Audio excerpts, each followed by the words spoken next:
they're really good. The plot, high-class actors, story, they actually had it at least at season 1. I was a huge fan of the original show, except for the season 3. It will warm your heart. I know that there are people who love the show. I'm sorry. Hey guys, what's going on? Let's talk about TV shows that are actually worthy of your attention. So I was a bit harsh last week. No! What the? No!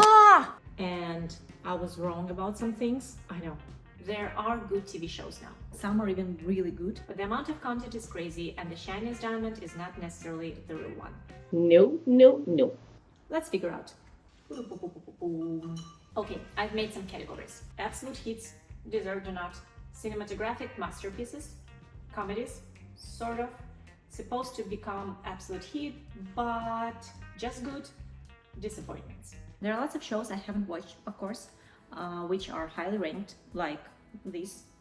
Anyway, I haven't watched them, not gonna talk about them, sorry. But before we go to my categories, let's take a look at one rating, just to know that top is top of all.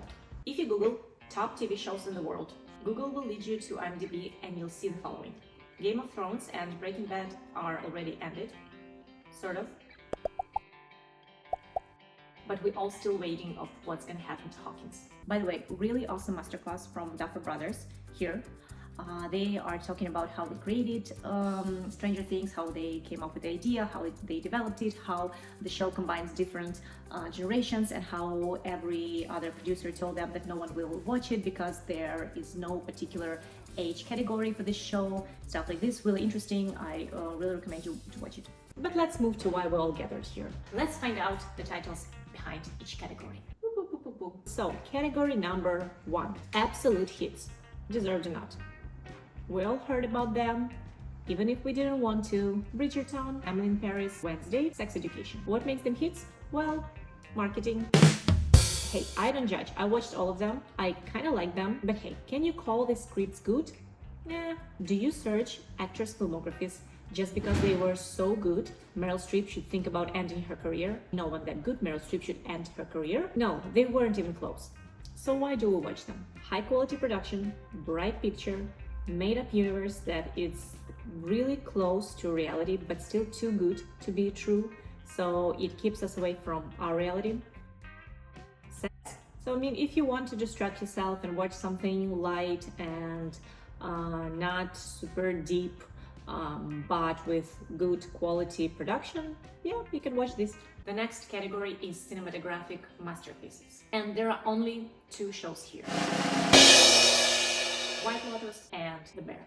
If you still haven't watched them, just drop everything that you're doing right now. Okay, no, don't drop watching this video, please. Better subscribe to my channel, and once you finish watching this video, then go and watch these 2 shows because they're really awesome. They're really good. The plot, the story, the camera work, the post-production work, the actors, like everything is just amazing. Okay, comedies, sort of. I mean, I'd rather call them situations with comedy elements, except for one, which is really funny. But let's go see what shows are there. Ted Lasso, The After Party, Only Murders in the Building, Shrinking, Platonic, and Marvelous Mrs. Maisel. They're funny, they're good, they're light, and they kind of comedies, except for one, which is a real comedy, and that one is, guess what? Marvelous Mrs. Maisel. We have another category, supposed to be hits, but they're not bad. Some are actually pretty good, but something kept them from becoming true hits. Let's figure out. The first show is Gentlemen. Cool situation, stylish picture, Guy Ritchie atmosphere, good actors, but story is repeating itself. I expected that this would be the wholesome story, which will be really awesome, but each episode is kind of a separate little story, which makes it not that, I don't know, high-level show, I guess.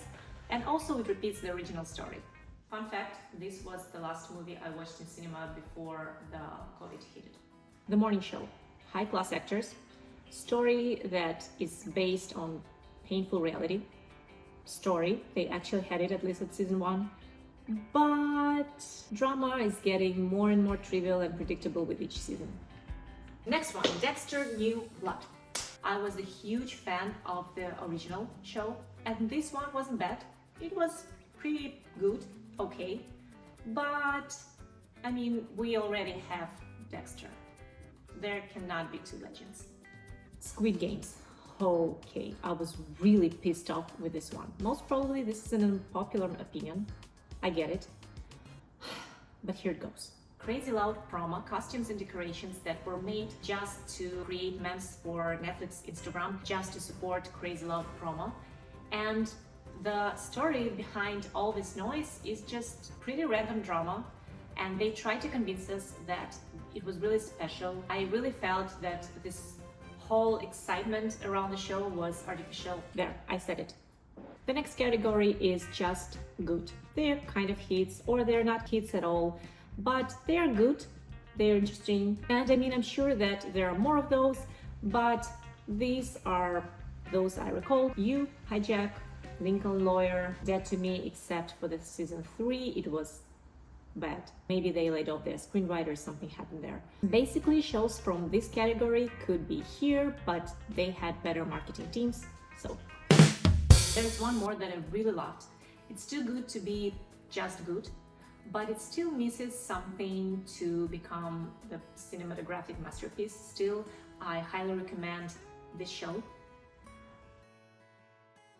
It will warm your heart, you will feel really good after watching it, and it's just really good. It's good, so I highly recommend this one. We have one category left, and there are 3 shows in this category. I know that there are people who love the show. I'm sorry, but Dark Matter. It was really promising in the beginning, but it just gets more and more boring with each episode. Masters of the Air.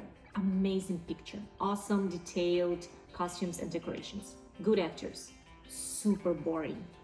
The last one is really fresh. I just finished watching it last week, and it's this show.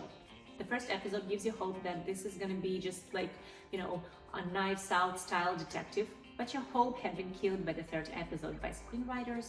So, you know, just this detective turns out to be a soap opera, and it's just disappointment. Okay, now you can go and watch White Lotus and The Bear. Thanks, and see you in my next video. Bye. Okay, that's it, right?